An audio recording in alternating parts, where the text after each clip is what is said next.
حج کی تیاری میں سے جو اہم تیاری ہے وہ یہ ہے کہ حلال کمائی سے حج کرو۔ اگر یاد رکھیے، اگر آپ کی کمائی حرام ہے تو یہ آپ کا حج کبھی بھی قبول نہیں ہوگا، کیونکہ رسول اللہ صلی اللہ علیہ وسلم فرماتے ہیں ان اللہ طیب لا یقبل الا طیبا، کہ اللہ جل شانہ کی جو ذات ہے وہ پاک صاف ہے، اور وہی اللہ جل شانہ پاک چیزوں کو ہی قبول کرتا ہے۔ تو یاد رکھیے، آپ اپنے مال پر بہت اچھا علم رکھنے والا ہے کہ وہ پاک ہے یا گندا ہے، حلال ہے یا حرام ہے۔ تو اگر آپ نے حج پر جانا ہے تو حلال مال سے جانے کی کوشش کر لو۔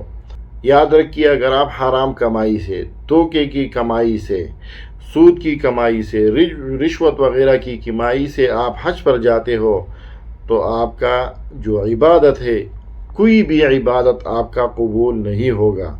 تو حج پر جانے سے پہلے اپنی کمائی کا خوب جائزہ لیا کرو۔